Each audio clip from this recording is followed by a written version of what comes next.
बोल विष्णु भगवान की जय। समय के आधार पर अब कार्तिक की कथा कहने चला हूं, क्योंकि पीछे भी काफी संदेश मिलते हैं। उसी संदेश के पीछे हमें चलना पड़ता है, बड़े प्यार से एक बार कह दीजिएगा। श्री राम जय राम जय जय राम। श्री राम जय राम जय जय राम। सूत जी कहने लगे कि भागीरथ वंश के अंदर सौदास नाम का राजा राज्य किया करता था, जिसका पुत्र मित्रसह था। वह वशिष्ठ जी के श्राप से ही राक्षस बन गया। क्यों? ऐसा कोई कर्म किया। क्या कोई कर्म किया? परंतु गंगा जल के प्रभाव से वो परम पद को प्राप्त हुआ।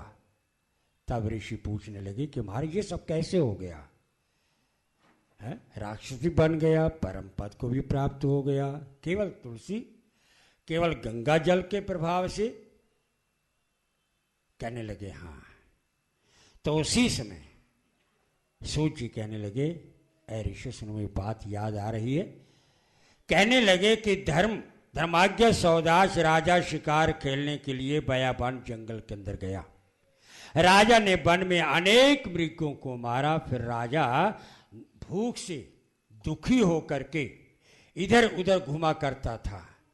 घूमते घूमते रेवा नदी के तट पर पहुंचे और उसका पुत्र मित्रसह नित्य ही नियम किया करता था। राजा ने रात्रि वहां पर बिताई। प्रातः समय उठ करके फिर शिकार की तलाश के अंदर घूमने लगा। तो उसी समय मृग की खोज के अंदर घूमते घूमते राजा ने एक पर्वत की कंदरा के अंदर व्याघ्र और व्याघ्री को मैथुन करते हुए देखा। और राजा ने कान तक तीर को खींच करके कमान के ऊपर तीर रखा, जोर से खींचा, निशाना मारा। और जैसे ही जोर से निशाना चला और वो ठीक व्याघ्रिणी घायल हो गई। और उसी समय जैसे नीचे गिरी, नीचे गिरते ही मृत्यु को प्राप्त हुआ। और राक्षसी को मरता हुआ देख करके व्याघ्र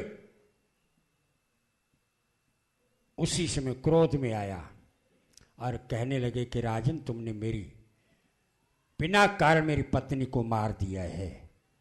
अब मैं इसका बदला तुमसे लूंगा, छोड़ूंगा नहीं, कभी भी लूंगा। ऐसा कहकर कोई अंतर्ध्यान हो गए। तब राजा ने डरते हुए अपनी जैसे नगरी के अंदर आए और आकर के दरबार में बैठे, वही बात अपने मंत्रियों को सुनाई। और उसी समय इस बात को सुन करके मंत्रियों की सलाह के अनुसार अश्वमेध यज्ञ किया। और वशिष्ठ जी ने विधिवत ब्रह्मा आदि देवताओं को बुला करके हवि दे करके यज्ञ को समाप्त किया और स्नान करने के लिए नदी पर चले गए वशिष्ठ जी। इतने में वह राक्षस मौके की ताड़ में था।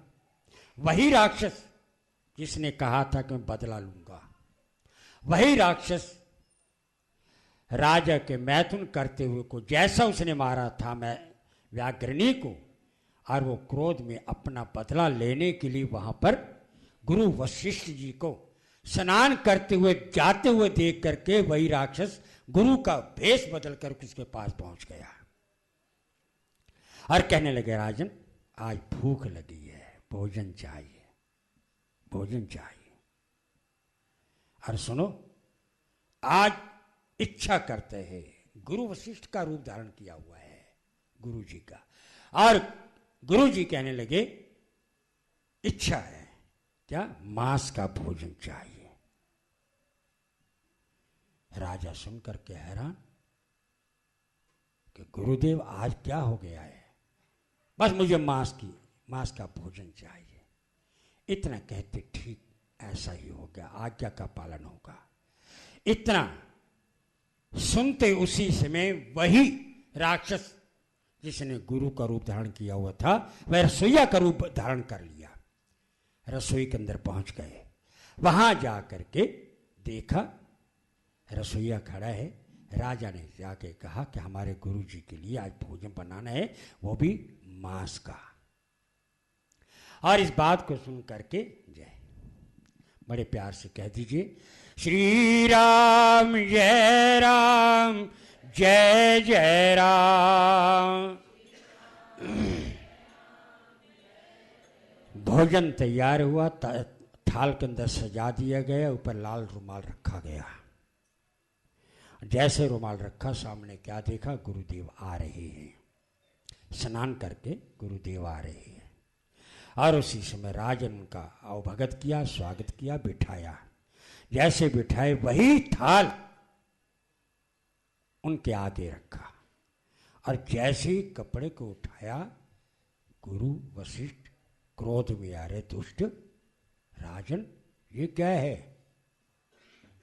महाराज जैसे आपने आज्ञा की वही भोजन है। क्या है ये? आपने कहा था ना मांस का भोजन चाहिए, वही भोजन आपके सामने रखा है। गुरुजी उसी समय मानो कि बड़े ध्यान में गहराई में चले गए और उसी समय पहचान गए कि ये राजा मोह के अंदर और माया में फंस चुका है। और उसी समय क्रोध युक्त होकर के राजा को श्राप दिया कि राजन तुमने हमको मांस, मनुष्य के मांस का भोजन खिलाने की चेष्टा की है और इसी कारण से तुम राक्षस बन जाओ। राजा ने कहा कि आपने आज्ञा दी तभी तो ये बनवाया था।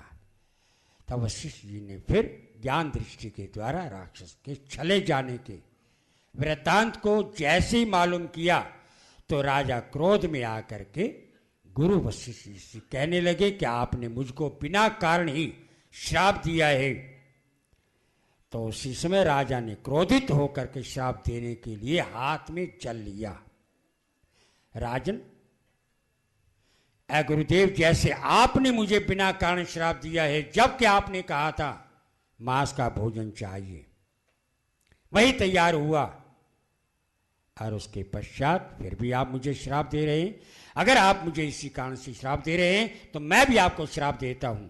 और हाथ में जैसे ही जल लिया, श्राप देने लगे, इतने में राजा की रानी आई। स्वामी आप क्या कर रहे हैं? गुरु को श्राप दे रहे हैं? नहीं, ऐसा नहीं होना चाहिए। गुरु को श्राप मत दीजिएगा। महाराज जी नमस्कार। श्री राम जय राम जय जय राम। श्री राम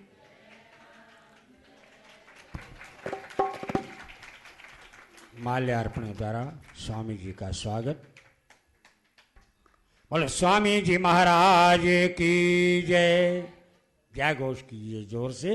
बोलो फिर बोल दीजिएगा, स्वामी जी महाराज की। बोलो संत महात्माओं की। बड़े प्यार से एक बार कह दीजिएगा, श्री राम जय राम जय जय राम। इस संकल्प वाले जल को त्याग दीजिएगा, क्योंकि आप क्षत्रिय पुत्र हैं। क्षत्रिय का कार्य ये नहीं होता कि गुरु को श्राप दें, गुरु के सामने कुछ कहें। गुरु तो भगवान का रूप होती है, इष्ट का रूप होती है। गुरु की महिमा तो कहाँ तक कही जाए, वो कभी समाप्त नहीं होती। स्वामी आप बहुत गलत कर रही हैं, ये श्राप देने के योग्य नहीं, इसलिए श्राप मत दीजिएगा। इस बात को सुनकर के उसी समय राजा कहने लगे कि आप इस जल को मैं कहाँ त्यागूं? संकल्प किया हुआ है, कहाँ छोड़ूं? तो उसी समय, क्योंकि जिस पर ये जल जाएगा, जल गिरेगा, वो जगह, वो स्थान, वो व्यक्ति भस्म हो जाएगा। बहुत कुछ सोचने के पश्चात फिर राजा ने उस जल को अपने पैरों पर डाल दिया, जिससे कि उसके पैर काले हो गए, जिससे कि वह राजा लोक में, इसी लोक के अंदर जो है कल्पमाशपाद नाम से विख्यात हुआ। फिर वह राजा और गुरु के पैरों में गिर करके क्षमा मांगने लगे, महाराज मुझे क्षमा करना। तो उसी समय ही वशिष्ठ जी ने राजा को अज्ञान व श्राप देने में अपनी निंदा समझी, मैंने भी बहुत गलत किया है, और कहने लगे कि अज्ञान विपद की जड़ है, और ज्ञान रहित मनुष्य पशु के समान होते हैं, और ज्ञान व्यक्ति जो है वो सुख पाता है, और ज्ञान रहित जो है वो दुखी होता है। तब राजा जी कहने लगे कि महाराज आप केवल 12 वर्ष तक का ये श्राप रहेगा, इसके पश्चात गंगा जल के प्रभाव से असली रूप में आप आ जाओगे और बहुत वर्ष तक राज्य भोगोगे।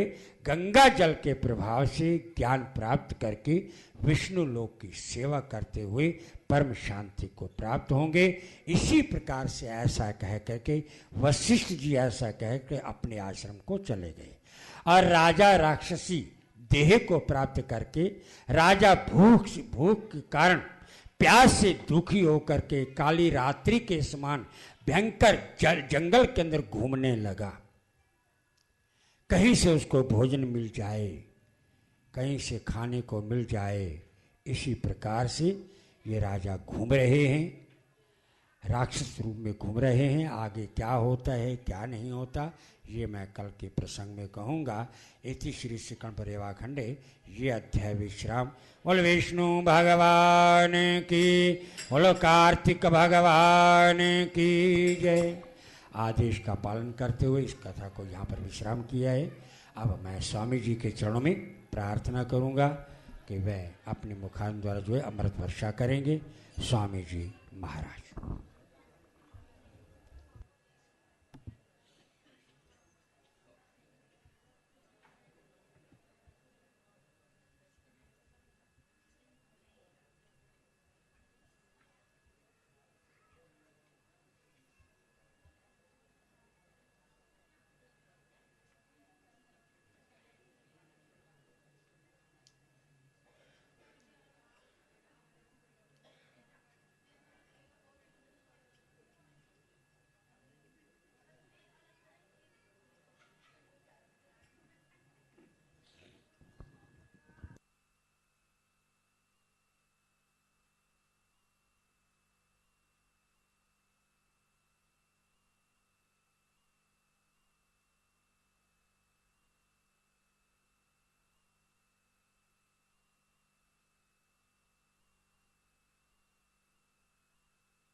नमः परमहंसाय स्वादिचरणकमलचिन्मकरन्दाय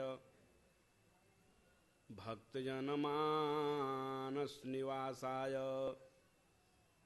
यत्र यत्र रघुनाथकीर्तनं तत्र तत्र कृतमस्तकाञ्जलिं वाष्पवारि परिपूर्णलोचनं मारुतिं नमतराक्षसान्तकम्। ॐ श्रीगणाधिपते नमः।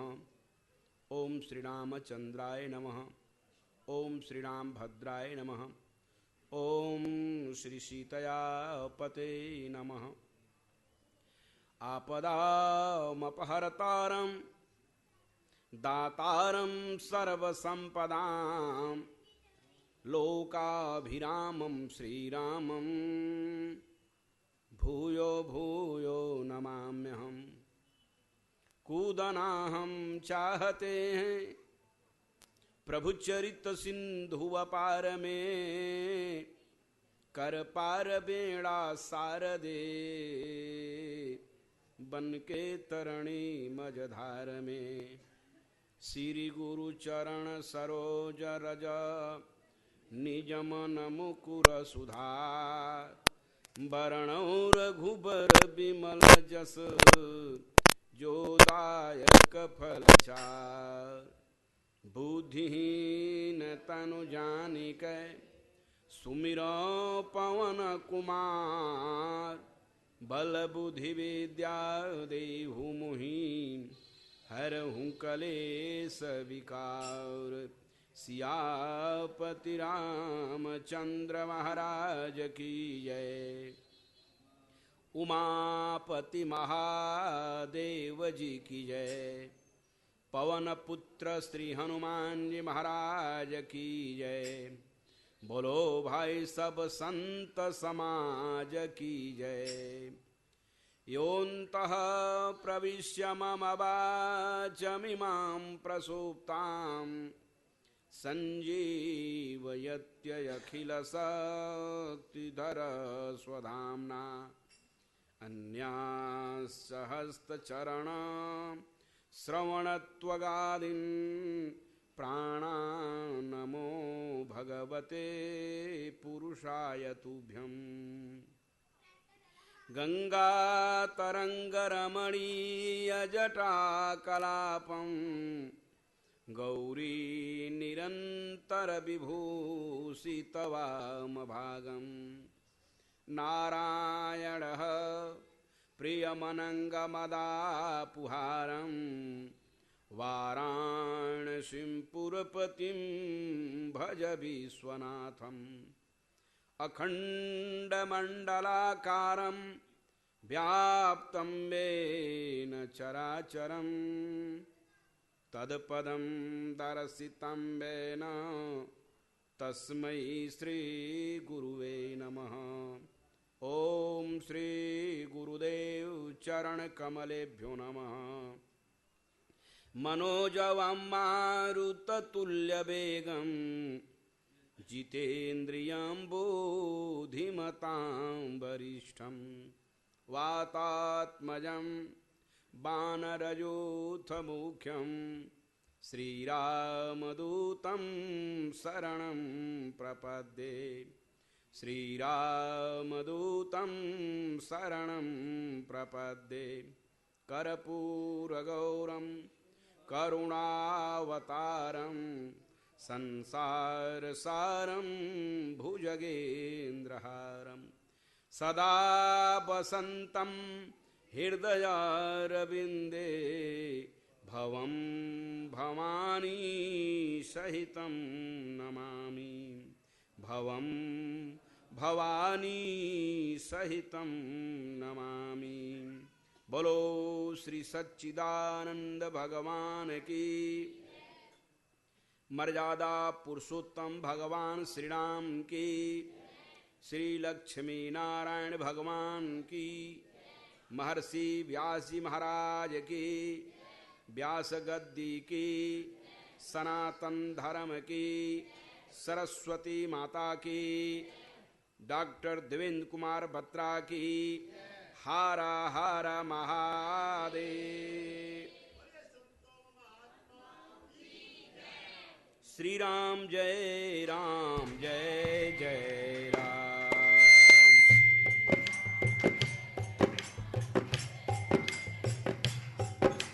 श्री राम जय राम, जय जय राम।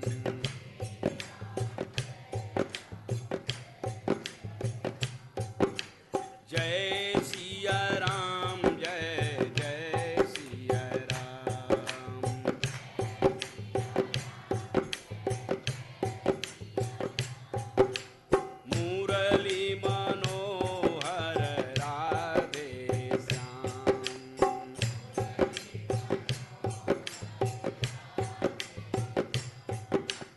श्री राम जय जय राम।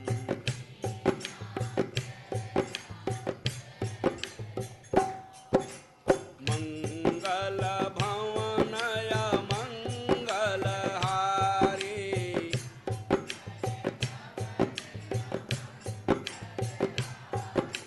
प्रभु सो दशरथ अजीर बिहारी।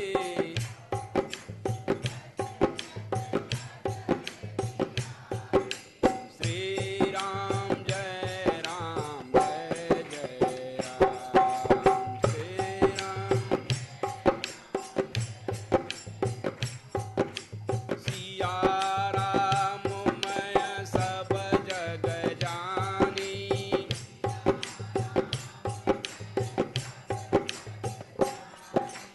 करहूँ प्रणाम जोर जुग पानी।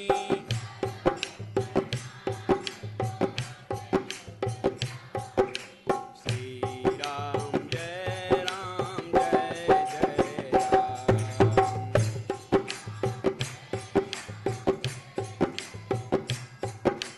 जय सिया राम जय सिया राम।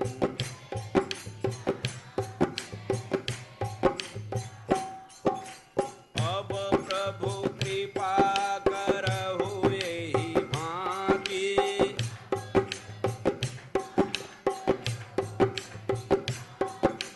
सब तजी भजन करऊं दिन राति।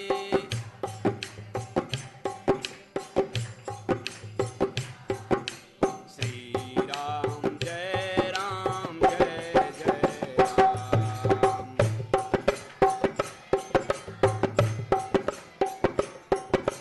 जय सिया राम जय सिया राम।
बोलो सर्वेश्वर भगवान की, श्री सच्चिदानंद भगवान की, मर्यादा पुरुषोत्तम भगवान श्री राम की, श्री गंगा माता की, गीता माता की, गायत्री माता की, गौ माता की, पृथ्वी माता की, लक्ष्मी माता की, सभी देवी देवताओं की।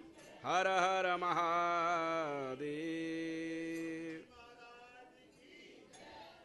सकल सुमंगलदायक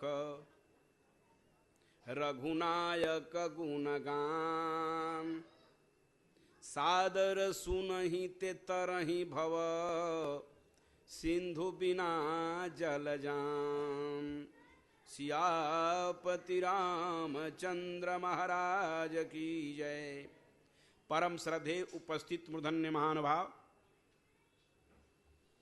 विशिष्ट श्रोता मंडल, विद्वत मंडल, यज्ञस्थल, मानस भवन भूमि, समुपस्थित वंदनिया पूजनिया माताओं तथा देवियों,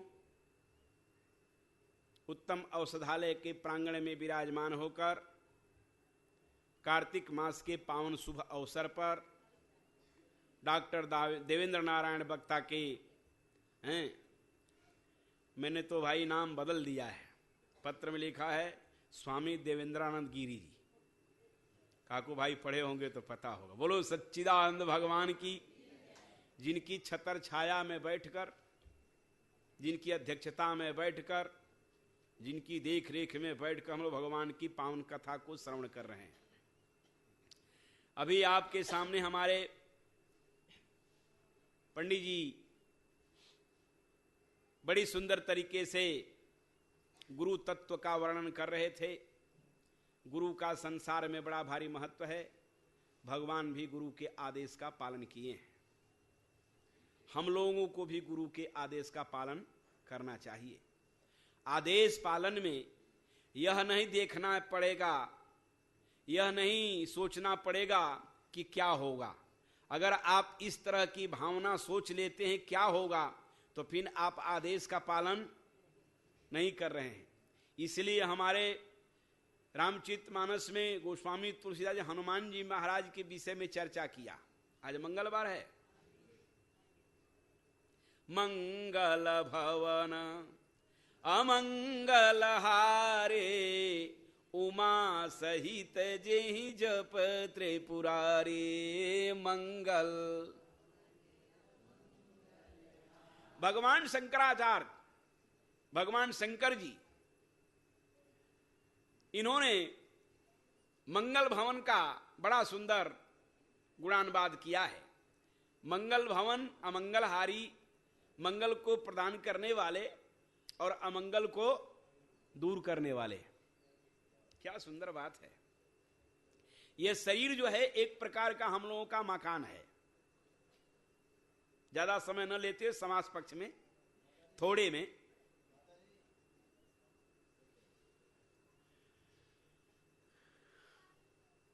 क्या बोल रहे थे हम? हाँ, बस सिंगल जो है, हरा जो होता है बटन दबता, जब लाल तो गड़बड़ा जाता है। बोलो सच्चिदानंद भगवान की। क्योंकि श्री गुरु पद नख मणिगण ज्योति, सुमिरत दिव्य दृष्टियां होती। गुरु के पावन चरणों में नमस्कार करने से, प्रणाम करने से और उनका आज्ञा का पालन करने से सभी प्रकार की सिद्धियों की प्राप्ति होती है। हमारा शास्त्र बता रहा है। हमारे शास्त्र में वर्णन किया गया है, विवेचन किया गया है। हमारे गोस्वामी तुलसीदास जी महाराज रामचरितमानस में गुरु वर्णन बड़ी सुंदर तरीके से किया है। और यहीं से शुरू किया, गुरु पद रज मृदु मंजुल अंजन। क्या सुंदर बात है। समय कम रहता है, लेकिन फिर भी थोड़े में ही भोजन बनाया जाए और खूब बढ़िया भोजन बनाए। एक चम्मच खाली घी उसमें डाल दिया जाए तो सब मामला ठीक हो जाता है। हाँ, ज्यादा घी की जरूरत नहीं। जितना भोजन बनता है उतना घी डालेंगे तो पेट खराब हो जाएगा। थोड़ा सा भी अगर घी में पड़ जाता है तो फिर भोजन का एक अलग ही स्वाद बन जाता है। सुनो ना, और सब कुछ बनाने के बाद एक चम्मच घी डालने के बाद थोड़ा सा एक तुलसी का पत्र अगर डाल दिया जाए तो प्रसाद बन जाता है। बोलो सच्चिदानंद भगवान की। इसलिए रामचरित शंभु प्रसाद सुमति यहुलसी के रामचरित मानस कवि तुलसी। तुलसी का बड़ी भारी हमारे शास्त्रों में वर्णन आया हुआ है, और तुलसी का वर्णन में साक्षात भगवान श्री रामचंद्र जी महाराज भगवती सीता को भी संबोधित करते हैं। कहते हैं कि सीता बड़ा सुंदर मंगल है, बड़ी सुंदर व्यवस्था है, ऐसी व्यवस्था में आप जो कि है तुलसी का वृक्ष का रोपण करो। तुलसी का वृक्ष रोपण करने के बाद भगवान की बड़ो कृपा, बोलो शंकर भगवान की। हवाई जहाज का टिकट आ गया, बोलो सच्चिदानंद भगवान की।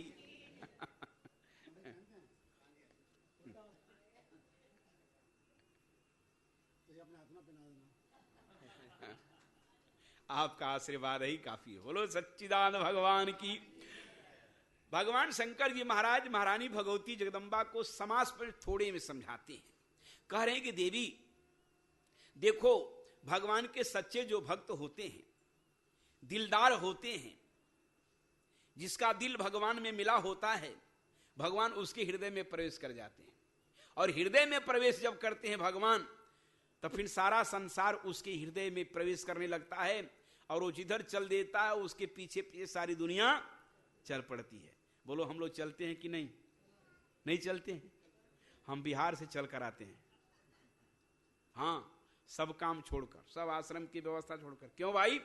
क्योंकि जेहि के जेहि पर, अरे जेहि के जेहि पर सत्य सनेहु, सोते मिले न कछु संदेहु।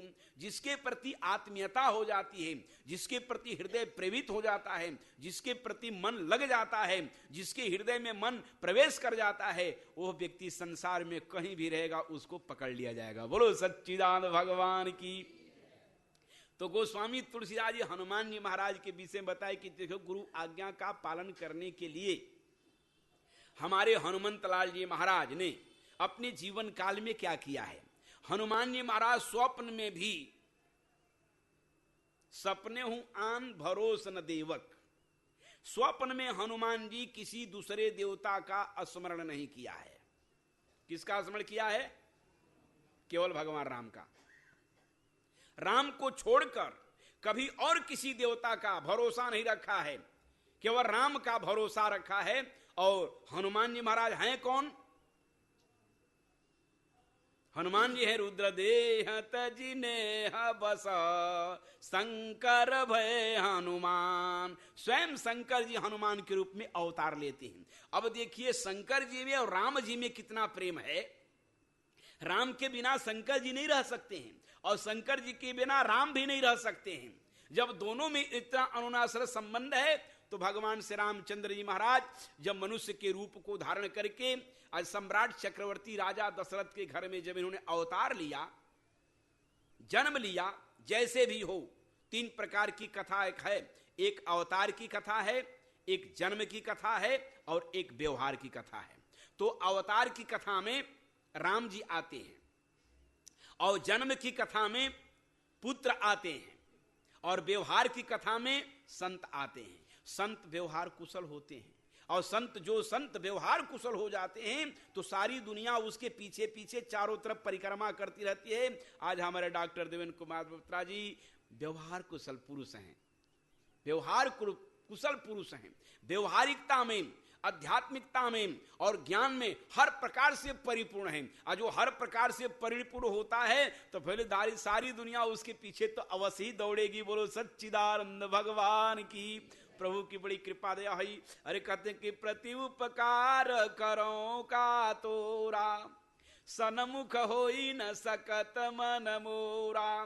नाथ पवन सुत किन जो करनी, सो मुख लाख जाई नहीं बरनी। जामवंत जी हनुमान जी के विषय में संदेश देते हैं राम जी के सामने। राम जी के सामने क्या संदेश देते हैं? कह रहे हैं कि प्रभु हनुमंत लाल जी महाराज ने जो काम किया है, उस काम का वर्णन संसार में कोई व्यक्ति नहीं कर सकता है।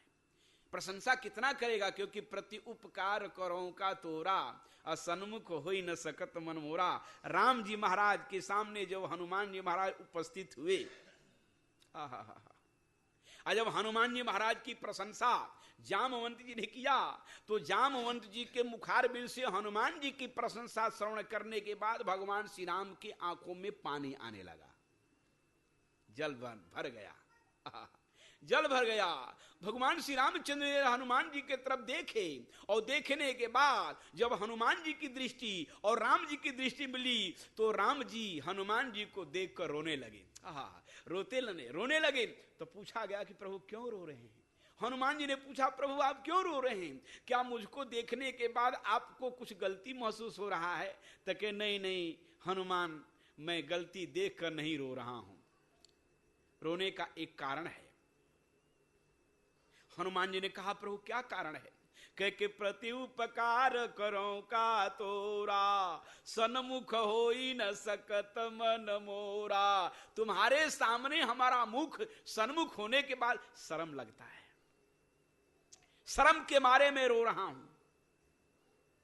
भगवान श्री रामचंद्र जी महाराज की इस वाणी को श्रवण करने के बाद हनुमान जी ने कहा, प्रभु हमारे मुख को देखने के बाद आपको शर्म लग रहा है, बात क्या है? कि क्या कहूं हनुमान, तुमने जो मेरा जो काम कर दिया है ना, उस काम को करने के बदले में मेरे पास कुछ बचा नहीं कि मैं तुम्हारे लिए कर पाऊं। बोलो सच्चिदानंद भगवान की। कैसे? कि प्रत्युपकार करो का तोरा। प्रत्युपकार शब्द का अर्थ होता है इस कार्य को करने के बदले में। तो कार्य को करने के बदले में कुछ होना चाहिए। आपने हमारे प्राण की रक्षा किया है, सुन लो। हमारे भाई के प्राण की रक्षा किया है, सुन लो। और हमारे पत्नी के भी प्राण की रक्षा किया है। क्या कहूं हनुमान, अब हम कैसे आपकी सेवा कर सकते हैं? आपके पास पत्नी भी नहीं है, आपके पास भाई भी नहीं है, और आप समर्थमान हैं, स्वयं हैं, मैं कैसे कर सकता हूं? प्रति उपकार करो का तोरा, असन्मुख हो न सकत मन मोरा। इसलिए मैं आपका उपकार नहीं कर सकता हूं। तो जो उपकार जब हम नहीं कर पाएंगे तो फिर हम बराबर आपके ऋणी रहेंगे। ऋणी समझते हैं ना? ऋणी शब्द का अर्थ होता है कि आप इसकी भरपाई नहीं कर पाए। इसलिए गुरु के आदेश का पालन करने वाला व्यक्ति गुरु के ऋण से मुक्त हो जाता है, और जो गुरु के आदेश का पालन नहीं करता है वो गुरु के ऋण से कभी मुक्त नहीं होता है।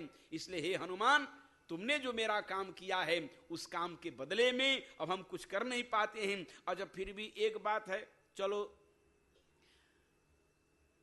आप कुछ खाते भी नहीं हैं, फल दिया जाता है, बंदर फल नहीं खाते हैं। मकान बना दिया जाए कि बंदर मकान में रहते नहीं हैं। पेड़ बना दिया जाए कि पेड़ पर भी नहीं रहते हैं। घोषणा के कुछ भी नहीं। फिर बढ़िया सुंदर कपड़ा पहना दिया, नहीं, कपड़ा भी पहनकर फाड़ फूड़ कर फेंक देते हैं। बोलो सच्चिदानंद भगवान की। तो अब हनुमान बताओ, मैं तुम्हारे लिए क्या कर सकता हूं? तुमको मकान की कोई आवश्यकता नहीं है, तुमको पत्नी की कोई आवश्यकता नहीं है, तुम्हें और चीज की कोई आवश्यकता नहीं है, तुम्हें खाने की भी चिंता नहीं है, जहां जाओगे तुमको वहीं मिलता रहता है। तो अब हमारे पास तो कुछ करने का कोई साधन ही दिखाई नहीं दे पड़ता है। इसलिए हनुमान, हम तुम्हारे सामने ऋणी हैं। भक्त जो है भगवान के सामने प्रार्थना करता है, और भगवान कहते हैं कि जो भक्त हमारे आदेश का पालन करता है, जो भक्त हमारे आदेश का पालन करके और क्रिया को करके प्रेजेंट स्थिति में जो दिखा देता है, तो उसके सामने भगवान को भी नतमस्तक होना पड़ता है। बोलो सच्चिदानंद भगवान की। प्रति उपकार करो का तोरा, सन्मुख होई न सकत मर मोरा। नाथ पवन सुत कीन जो करनी, सो मुख लाख जाई नहीं बरनी। जामवंत जी महाराज इस प्रकार का संदेश देते हैं। आइए एक बिंदु और आपको लेकर चल रहे हैं। महर्षि व्यास जी महाराज 28वें द्वापायन के भगवान माने जाते हैं। कार्तिक मास में व्यास जी की कथा, व्यास जी का नाम नहीं आया है जरी जी। कार्तिक मास की कथा में व्यास जी का नाम नहीं आया है। इसलिए व्यास जी का नाम नहीं आ पाया कि व्यास जी 28वें द्वापायन के भगवान हैं। और कार्तिक मास की जो कथा जो है वे व्यास जी के जन्म से पहले की है कथा। व्यास जी का जन्म व्यास जी का जन्म द्वापर में हुआ और स्वयं इसके बारे में जो की है ये कथा सतयुग से प्रारंभ हुई है। साक्षात भगवान नारायण के मुखार बिंद से साक्षात भगवान शंकर जी महाराज भगवती पार्वती देवी को अच्छी प्रकार से कथा का श्रवण कराए। तो इसमें जो की है व्यास जी महाराज 28वें द्वापायन के भगवान माने जाते हैं। भगवान आप मानते हैं ना? भगवान में 4 शब्द आया हुआ है, ध्यान दीजिएगा। भ ग वा न। भ माने भूमि, एक बात। ग माने गगन आकाश, 2 बात। वान माने वायु, 3 बात। और न माने नीर। ये हमारे सनातन धर्म की पद्धति का व्यवस्था बताई गई है।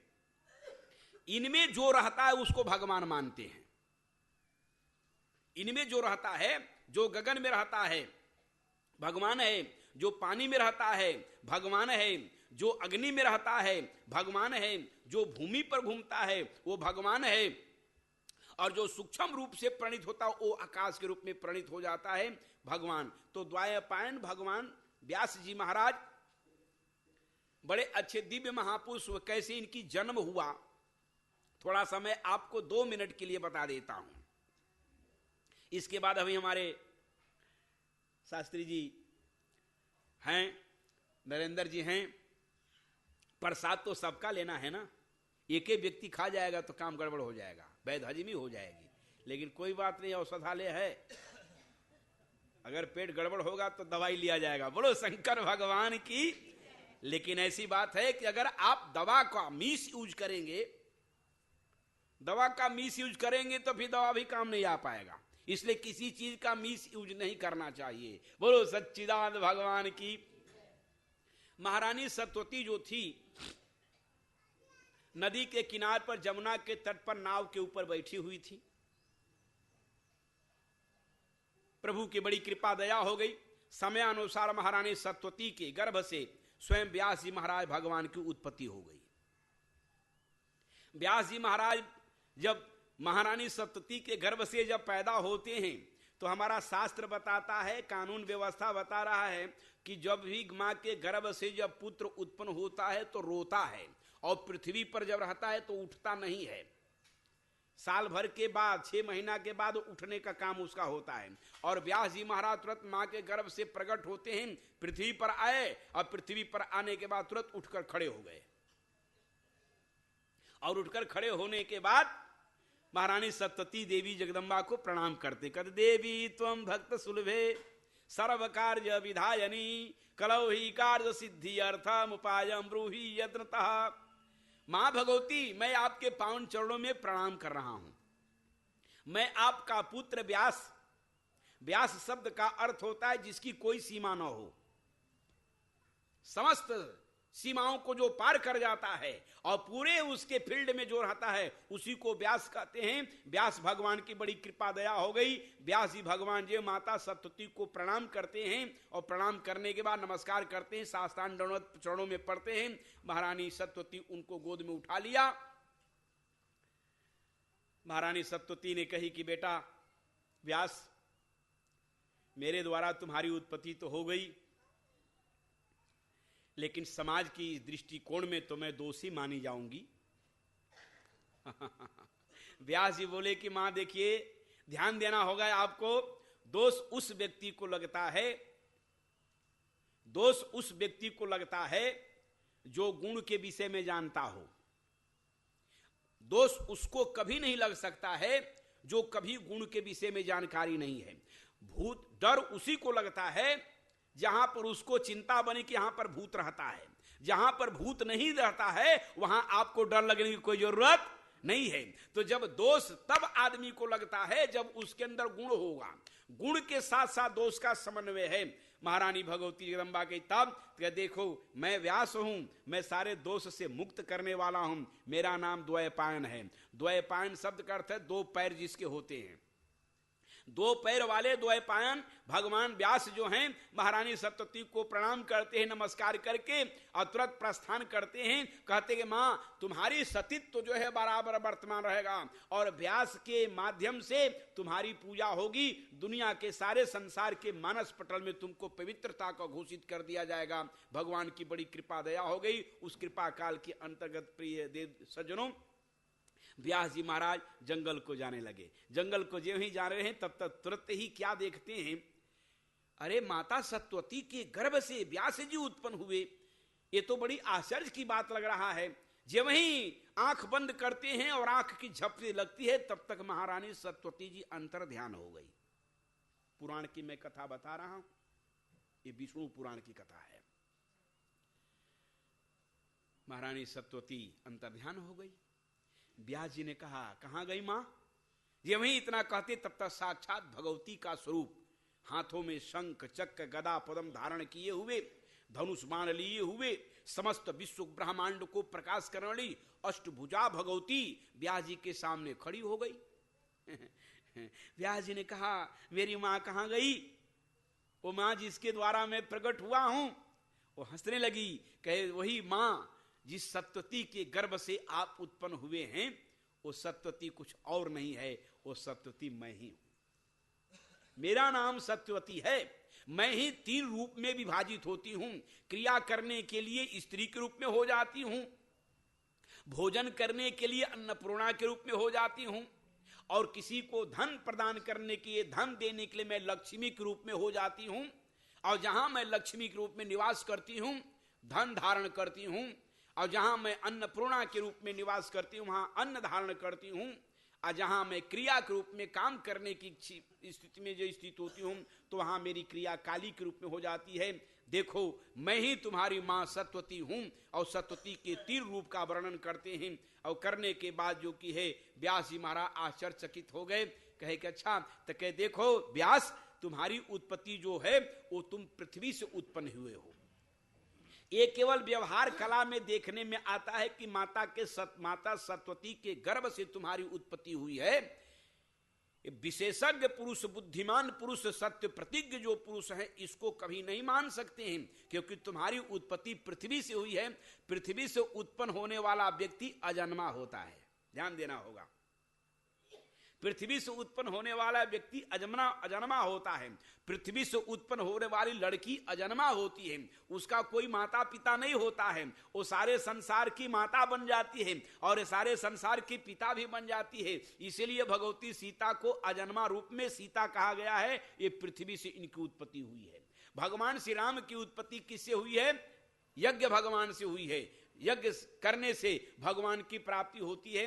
यज्ञ आप करेंगे, देखिए प्रातः काल में यज्ञ हो रहा है, साक्षात मंत्र का अभिव्यक्ति हमारे पुजारी जी बोलते हैं। हमारे डॉक्टर देवेंद्र कुमार बत्रा जी स्वयं जजमान के रूप में स्वयं बैठकर प्रतिष्ठित होकर यज्ञ को करते हैं। और यज्ञ करने से जो आत्म शांति मिलती है, यज्ञ करने से जो लाभ की प्राप्ति होती है, और यज्ञ करने से जो आपको विधि व्यवस्था में वृद्धि होती है, वो यज्ञ यहाँ पर हो रहा है। इस यज्ञ में आपको बराबर भाग लेना चाहिए। इसीलिए बताया यज्ञ ने यज्ञ में जियंत देवस्थानी धर्माणी प्रथमान्यासन तेहनाकम महिमान सचंत्र यत्र पूर्वे साध्या संति देवा। यज्ञ भगवान श्री रामचंद्र जी महाराज जग से प्रकट हुए। व्यास जी महाराज कहते हैं ठीक है, एक वो रूप दिखा दो मेरी मां वाला ना। व्यास जी महाराज स्वयं संकेत करते हैं कि अगर तुम सर्वेश्वरी हो, सर्वशक्ति संपन्न हो, तो वो एक बार हमारे मां का रूप दिखा दो जरा। अभी तो आप दुर्गा के रूप में हैं, काली के रूप में हैं, अन्नपूर्णा के रूप में हैं। आप जो कि है एक बार दिखाओ, तब मैं मानूंगा कि मैं अजन्मा हूं और मैं प्रकृति से मेरा जन्म हुआ है, अर्थात जो पृथ्वी मंडल से मैं प्रकट हुआ हूं। मां के गर्भ से मेरी उत्पत्ति नहीं मानी जाएगी। जरा एक बार तुम दिखा दो। इतना कहना ही था। बात ही करते करते करते करते सब भगवती के रूप ट्रांसफर हो गया। महारानी सत्यवती मां उनके सामने खड़ी हो गई। ये वही महारानी सत्यवती कृष्ण वर्ण की थी।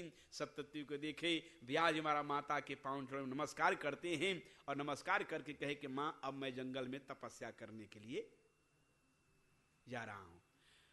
माता बोली बेटा जाओ तपस्या करो, लेकिन मैं तुमको एक निर्देश देती हूं, एक संदेश देती हूं।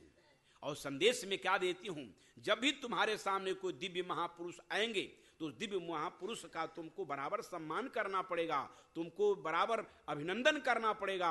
अगर दिव्य महापुरुष का तुम सम्मान नहीं किए, अभिनंदन नहीं किए हैं, और फिर जो कि उनका आचरण के अनुसार कार्य नहीं किए, तो फिर आपको बड़ा भारी दोष लग जाएगा। व्यास जी महाराज महारानी भगवती सप्तती के सामने नमस्कार प्रणाम करके और तपस्या को करने के लिए चल पड़ते हैं। बड़ी विचित्र माया है। आज बच्चा पैदा हुआ और तुरंत खुटरू खुटरू खुटरू खुटरू ढुनमुन जना शुरू कर दे, बोलो लोग मानेंगे? लोग नहीं मानेंगे ना, नहीं मान पाएंगे। लेकिन अगली कथा कल वाले प्रसंगों में दी जाएगी। व्यास जी की उत्पत्ति के कारण का बड़ी सुंदर सुंदर प्रसंग आपके सामने आएंगे। और अभी हमारे कार्यक्रम में इसे सभा के हमारे प्रधान जी काकू भाई जो हैं आपको संबोधित करेंगे, और हमारे माननीय श्रीमान जी डॉक्टर देवेंद्र कुमार बत्रा जी उपस्थित हैं, सामने बैठे हुए हैं। सब लोग इनके लिए ललायित रहते हैं, कब आएंगे, कब आएंगे, कब आएंगे। आ जाती हैं तो आत्म शांति मिल जाती है। और सुनो न, हम लोग भी ललायित रहते हैं कि ये मंच पास कब आएंगे, कब आएंगे। आने के बाद हम लोगों का मन हरा भरा हो जाता है। क्यों? इसलिए कि श्री गुरु पद नख मणिगण ज्योति असुमिरत दिव्य दृष्टि होती। इनके अंदर जो 3 प्रकार की जो भक्ति है, 3 प्रकार की जो भावना प्रतिष्ठित होती है, इसका वर्णन मैं कल वाले प्रसंगों में करूंगा। आज यही वाणी को विराम दे रहा हूं। बोलो सच्चिदानंद भगवान की। जरा धीरे से बोलिए ना, चोर पकड़ लेगा। हाँ, चोर नहीं पकड़ेंगे, चोर में तो आवाज नहीं होता है, आवाज पुलिस की होती है। जोर से आवाज लगाएंगे तो पुलिस है, क्या बात हो गया है। तो बोलो सच्चिदानंद भगवान की, शंकर भगवान की, मर्यादा पुरुषोत्तम भगवान श्री राम की, श्री लक्ष्मी नारायण भगवान की, श्री विष्णु भगवान की, महर्षि व्यास जी महाराज की, व्यास गद्दी की, सनातन धर्म की, सरस्वती माता की, डॉक्टर देवेंद्र कुमार बत्रा की। हारा हार महादेव।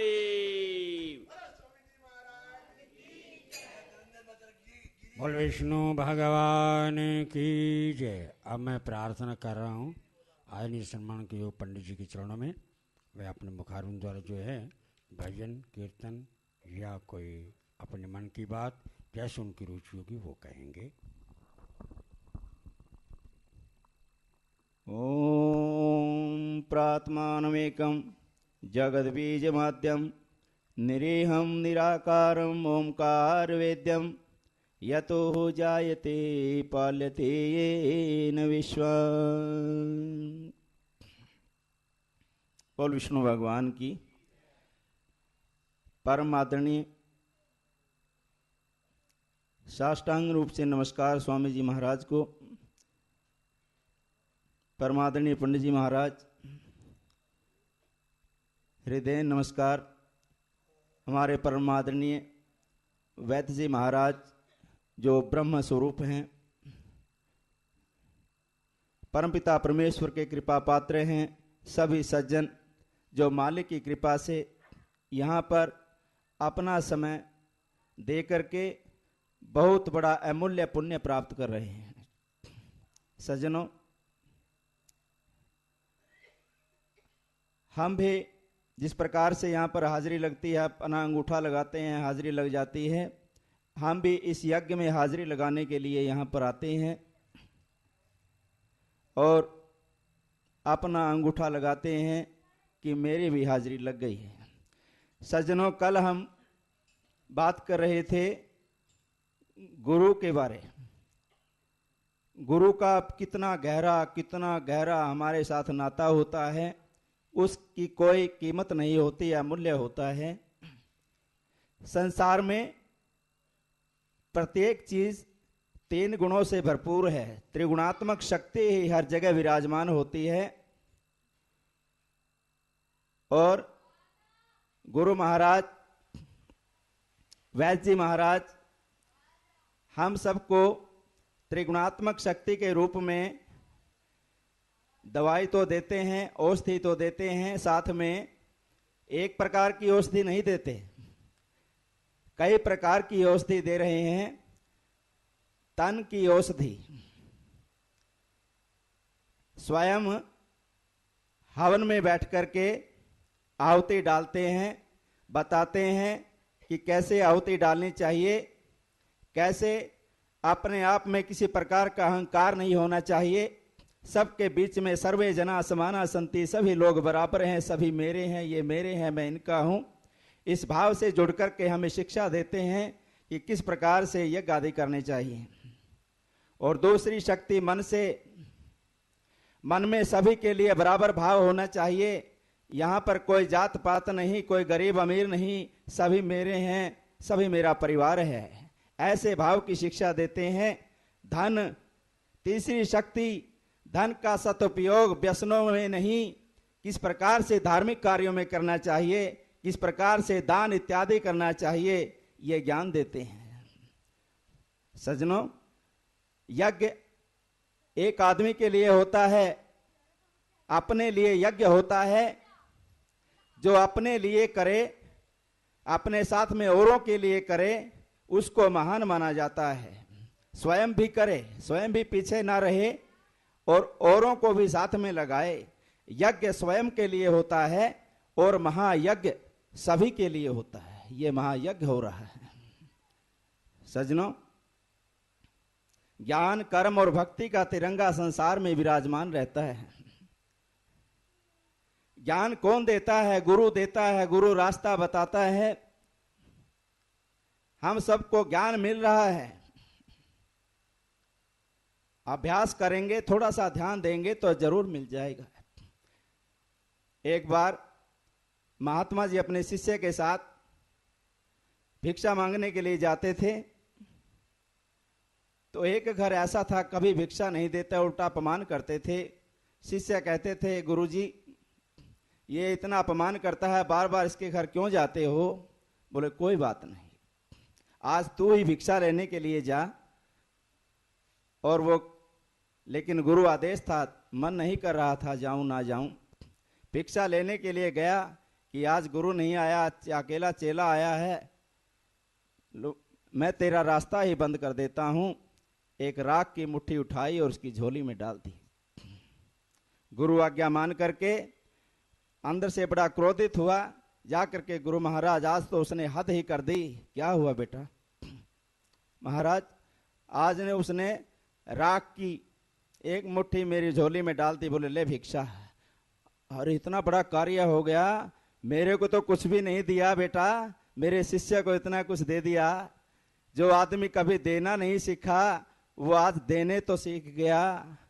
आज राख दी है, कल भिक्षा भी देगा। तो सज्जनों, इनके कारण हम बैठना तो सीख गए। जो बैठना सीख गए तो कल हम कर्म करना भी सीखेंगे, इसमें नो डाउट, कोई शक नहीं है। इस प्रकार से मैं जब बस में आ रहा था तो एक के मोबाइल का फोन आया और उसमें एक बड़ा भाव से एक लाइन मैंने सुनी। मेरे से रुका नहीं गया, मैंने उबड़ खाबड़ थोड़ा थोड़ा उसमें अपनी तरफ से मिला करके, बड़ा भाव था उसमें, पल्ले बंद ले मना पूंजी राम नाम दी। बस ये सुना, आगे मैंने थोड़ा जोड़ करके अपने भाव अर्पित करता हूँ। पल्ले बंद ले मना पूंजी राम नाम दी, पल्ले बंद ले मना पूंजी, पल्ले बंद ले मना पूंजी राम नाम दी।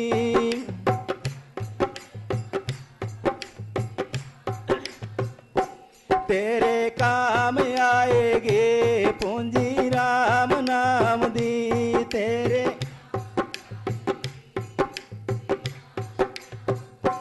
बड़ी काम आएगी पूंजी राम नाम दी।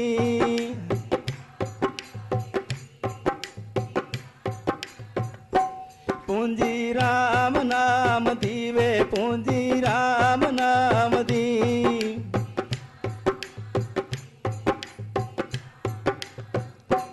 पले बंदले मना पूंजी राम नाम दी।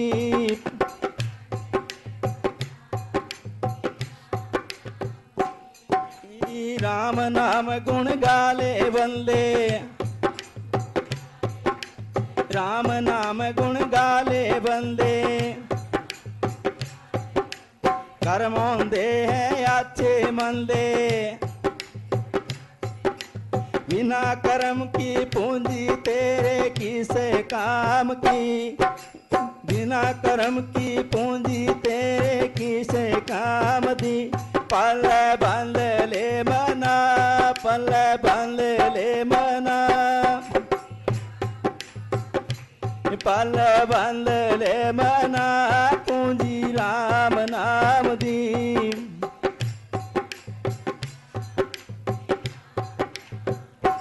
पल बंद ले मना पूंजी राम नाम दी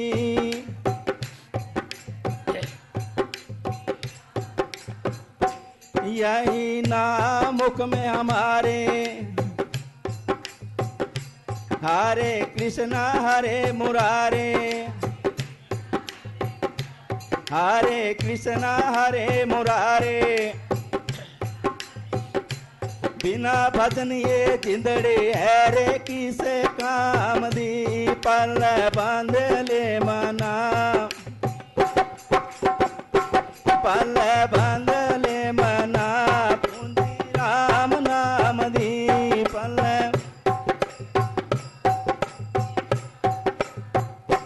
बड़ी काम आएगी पूंजी राम नाम दी मणे बड़ी काम आएगी पूंजी राम नाम दी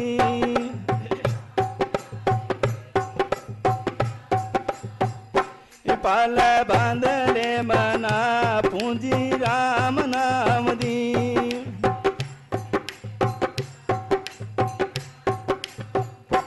तेरे काम आएगी पूंजी राम नाम दी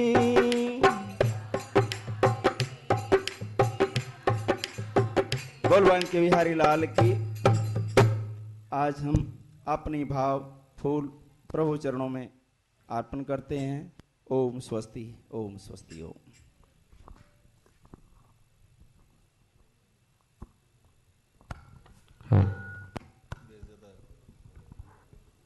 ओम।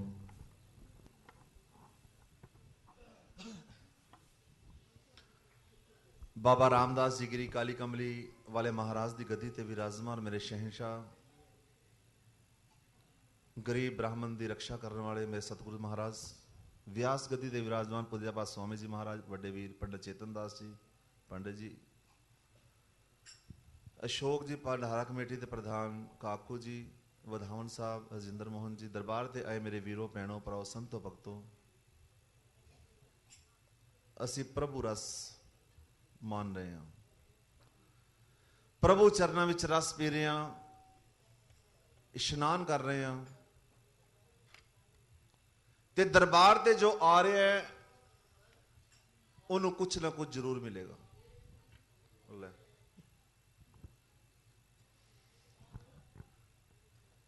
कहता ना मैं सांप से डरता हूं ना मैं शेर से डरता हूं ना मैं सांप से डरता हूं और ना मैं शेर से डरता हूं बस प्रधान जी के इस इशारे से डरता हूं।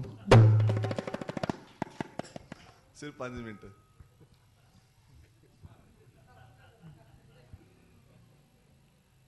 क्योंकि दरबार तो कभी कोई खाली नहीं गया। सतगुरु जी सब दियां झोलियां भरदे ने ये साडी शरद है असी की लेके आने हैं। मक्खन है जैसे दूध में दिल में छुपा है यार मक्खन है जैसे दूध में दिल में छुपा है यार ढूंढना तेरा काम है उसका कर्म नहीं मेहनत साडी। याद आए गरीब ब्राह्मण बच्चे घर भुखे मर रहे ने बहुत बुरा हाल करदा जदों गरीबी का सामना ना कर सकिया ते ओ घरों चल पे घरों चल पे एक पिंड दूजे पिंड तीजे पिंड आखिरकार एक पिंड विच पहुंचे ते पिंड दे किनारे ते मंदिर है प्रभु राम दा दरबार सज्जिया है। पिंड वाले नूं पुछदा है कि इत्थे कौन रहिंदा है कि मंदिर खाली है। कहंदा अगर तुहाडी इजाजत होवे ते इत्थे रामायण दा मैं पाठ पढ़ लां। वो कहंदे ने मंदिर खाली पे पूजा हो जाएगी पढ़ कार्तिक दा महीना चलदा पिया। ਪੰਡਤ ਜੀ ਨੇ ਰਾਮਾਇਣ ਦਾ ਪਾਠ ਰੱਖ ਲਿਆ, ਦਿਨ ਰਾਤ ਪਾਠ ਕਰ ਰਹੇ ਨੇ। ਉਥੋਂ ਇੱਕ ਸੇਠ ਲੰਘ ਰਿਹਾ ਪੈਦਲ, ਉਹਨੂੰ ਸ਼ਾਮ ਪੈ ਗਈ ਏ। ਉਹਨੇ ਸੋਚਿਆ ਕਿ ਮੈਂ ਮੰਦਿਰ 'ਚ ਟਿਕ ਜਾਣਾ, ਰਾਸਤੇ ਕੋਈ ਲੁੱਟ ਨਾ ਲਏ। ਪੰਡਤ ਜੀ ਨੂੰ ਪੁੱਛਦਾ, ਪੰਡਤ ਜੀ ਰਾਤੀ ਮੈਂ ਇੱਥੇ ਰਹਿ ਸਕਣਾ ਵਾ? ਕਹਿੰਦੇ ਜ਼ਰੂਰ ਰਹਿ ਸਕਣਾ, ਕਿਉਂਕਿ ਸਵੇਰੇ ਮੈਂ ਰਾਮਾਇਣ ਦੇ ਪਾਠ ਦਾ ਭੋਗ ਪਾਣਾ ਹੈ ਤੇ ਮੇਰੀ ਵੀ ਰਾਤ ਬੀਤ ਜੇਗੀ ਤੇ ਤੇਰੀ ਵੀ ਬੀਤ ਜੇਗੀ। ਸੇਠ ਨੂੰ ਭੋਜਨ ਕਰਾਇਆ ਤੇ ਬਿਸਤਰਾ ਲਗਾ ਦਿੱਤਾ। ਹੁਣ ਪੰਡਤ ਜੀ ਪਾਠ ਪੜਨ ਲੱਗ ਗਏ ਨੇ, ਮਗਨ ਨੇ ਪਾਠ ਦੇ ਵਿੱਚ, ਰਾਮ ਦੀ ਪੂਜਾ ਦੇ ਵਿੱਚ ਮਗਨ ਨੇ। ਸੇਠ ਉਥੇ ਲੇਟਿਆ, ਸੇਠ ਨੂੰ ਨੀਂਦ ਨਹੀਂ ਆ ਰਹੀ। ਪ੍ਰਭੂ ਰਾਮ ਦੀ ਮੂਰਤੀ ਬੋਲੀ ਕਿ ਲਕਸ਼ਮਣ, ਇਹ ਪੰਡਤ ਕਈ ਦਿਨ ਤੋਂ ਮਿਹਨਤ ਕਰ ਰਿਹਾ, ਸਾਡਾ ਪਾਠ ਕਰ ਰਿਹਾ, ਇਹਨੂੰ ਕੁਛ ਨਾ ਕੁਛ ਦੇਣਾ ਚਾਹੀਦਾ। ਹਨੂਮਾਨ ਜੀ ਕਹਿੰਦੇ ਨੇ ਮੈਂ ਦੱਸਾਂ ਕਿਦਾਂ? ਕਿ ਇਹਨੂੰ 10 ਦੰਬੜੀਆਂ ਦੇ ਦਿਓ। ਹੁਣ ਪੰਡਤ ਜੀ ਲਗਨ ਲੱਗੀ ਹੈ ਪੰਡਤ ਜੀ ਦੀ, ਤੇ ਉਹ ਸੇਠ ਸੁਣ ਰਿਹਾ ਕਿ ਸਵੇਰੇ ਪੰਡਤ ਜੀ ਨੂੰ 10 ਦੰਬੜੀਆਂ ਮਿਲਣੀਆਂ ਨੇ। ਪੰਡਤ ਨੂੰ ਕਹਿੰਦਾ, ਪੰਡਤ ਜੀ ਤੈਨੂੰ ਕੀ ਸਵੇਰੇ ਮਿਲਣਾ ਹੈ? ਕਹਿੰਦਾ ਪਰਮਾਤਮਾ ਜੋ ਪ੍ਰਭੂ ਰਾਮ ਦੀ ਇੱਛਾ ਉਹ ਮਿਲੇਗਾ। ਕਹਿੰਦਾ ਮੇਰੇ ਠੇਕਾ ਕਰ ਲੈ। ਕਹਿੰਦਾ ਕੀ? ਕਹਿੰਦਾ ਤੈਨੂੰ 5 ਦੰਬੜੀਆਂ ਦਾਂਗਾ ਤੇ ਜਿਹੜਾ ਦਾਨ ਆਏਗਾ ਉਹ ਮੇਰਾ। ਪੰਡਤ ਨੂੰ ਹੋਰ ਕੀ ਚਾਹੀਦਾ ਸੀ, ਭੁੱਖੇ ਮਰ ਰਹੇ ਸਨ। ਕਹਿੰਦਾ ਠੀਕ ਹੈ ਬਾਈ, ਹੋ ਗਿਆ ਠੇਕਾ। 5 ਦੰਬੜੀਆਂ ਪੰਡਤ ਜੀ ਨੂੰ ਸੇਠ ਨੇ ਦੇ ਦਿੱਤੀਆਂ। ਸਵੇਰੇ ਆਰਤੀ ਹੋਈ, ਭੋਗ ਪਿਆ, ਆਟਾ ਦਾਣਾ ਆਇਆ, ਕੁਛ ਨਹੀਂ ਆਇਆ। ਸੇਠ ਰੋਣ ਲੱਗ ਗਿਆ। ਕਹਿੰਦਾ ਉਹ ਪੰਡਤਾ, ਕਹਿੰਦਾ ਤੇਰਾ ਰਾਮ ਬੜਾ ਝੂਠਾ ਹੈ। ਲਕਸ਼ਮਣ ਤੇ ਹਨੂਮਾਨ ਤੇ ਹੈ ਝੂਠਾਂ ਦੇ ਪੁਤਲੇ ਨੇ। ਗੁੱਸਾ ਕਰਕੇ ਜਦੋਂ ਲੱਗਾ ਚੱਲਣ ਤੇ ਹਨੂਮਾਨ ਜੀ ਨੇ ਲੱਤ ਫੜ ਲਈ। ਕਹਿੰਦਾ ਲਾਲਾ ਕਿੱਥੇ ਚੱਲਿਆ? ਠੇਕਾ ਅਸੀਂ ਪੰਡਤ ਨਾਲ ਕੀਤਾ ਸੀ, ਤੇਰੇ ਨਾਲ ਨਹੀਂ ਸੀ ਕੀਤਾ। ਤੇ 5 ਦੰਬੜੀਆਂ ਤੂੰ ਦੇਤੀਆਂ ਨੇ, 5 ਦੰਬੜੀਆਂ ਹੋਰ ਕੱਢ, ਨਹੀਂ ਤਾਂ ਪੈਂਦਾ ਹੀ ਗਦਾ। ਦਰਬਾਰ ਤੇ ਜੋ ਵੀ ਆਉਂਦਾ ਉਹਨੂੰ ਮਿਲਦਾ ਜ਼ਰੂਰ ਹੈ, खाली नहीं कोई जाता। और जब हनुमान जी ने लंका में प्रवेश किया, मां सीता के पास गए तो मां सीता बिलख बिलख के रो रही है कि हनुमान, इस विरह की आग में मैं जल रही हूं, प्रभु राम कब आएंगे? अगर वो नहीं आ सकते तो मुझे यहां से ले जाओ। हनुमान जी का खून उबल पड़ा, गुस्सा आया, और गुस्से में जब मां सीता को ले जाने की योजना बनाने लगे तो उनको याद आया कि प्रभु राम ने सिर्फ आज्ञा दी थी कि मां सीता को बल और विरह बतलाना। तो हनुमान जी क्या कहने लगे, चंद ही लाइनें जरा ध्यान देना। के आज्ञा नहीं है मां मुझे किस